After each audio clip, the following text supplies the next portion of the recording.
Hi guys! Inihatid ako ng asawa ko dito sa bahay ng friend ko dahil pupunta kami ng Tinalak Festival. At minick up pa na siya ng kanyang anak guys. Very supportive talaga itong anak niya sa gala namin. Woo! Nakasakay na kami ng bus, so very excited. Aww. Nakarating na kami dito sa Coronadal at kailangan naming sumakay ng tricycle papunta doon sa event kung saan ipinagdiriwang ang festival. First time naming nakagala sa Tinalak Festival kaya hindi namin alam kung nasaan ang venue. Pero alam na yan ang tricycle driver. Makikita natin ang mga magagandang dilag. Wow!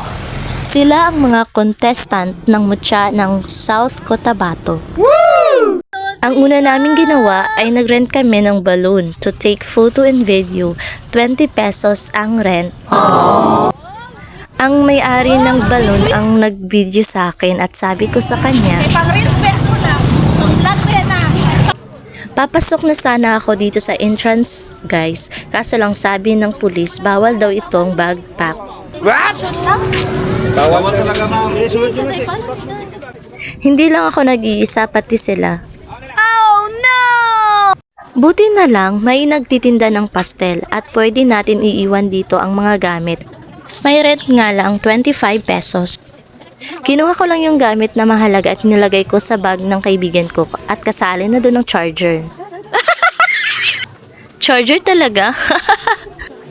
May souvenir dito na pwede daw idikit sa labas ng ref.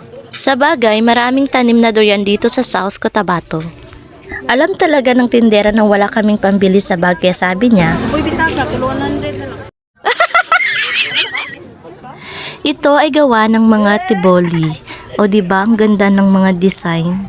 Sabi ng kaibigan ko, marunong daw siya gumawa nito. Woo! Pinakilig pa ako ni kuya, sabi niya. Samot ka kakyat ma'am.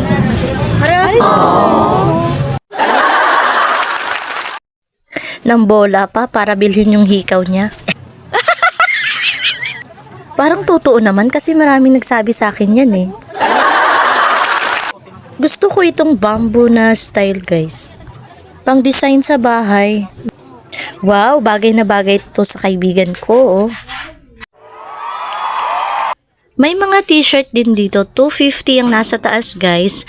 At may 150 na pambata. Wow! Gusto ko sana bumili ng t-shirt guys. Kaso yung budget namin, wala talagang budget para sa t-shirt.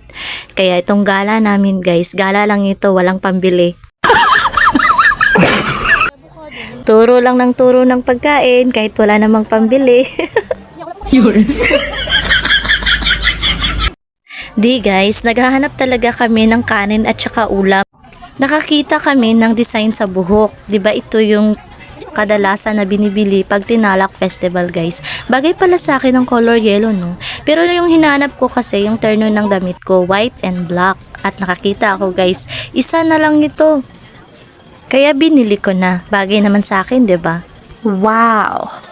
Kung may pera lang, inubos ko lahat ng kulay. Makakain na rin sa wakas at naghihintay na kami sa aming order. Tapos na kami kumain guys, kaya may lakas na kami para maglakad-lakad. Dumidilim na ang paligid kaya ang mga lights ay naglalabasan na.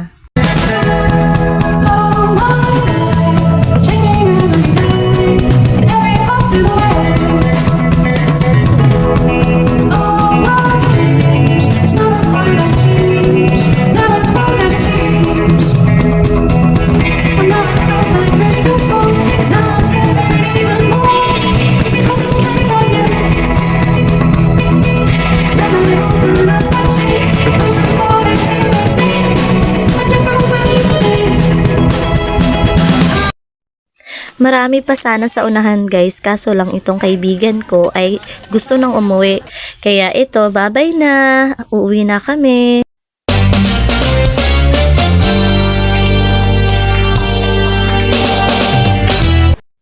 Dahil nagustuhan namin ang sounds sa bus na ito, kaya ito yung ginawa namin habang wala pang pasahero. Meron nang dumating na pasahero sa likod guys. Pero hindi kami nahihiya, lalo na tong kaibigan ko.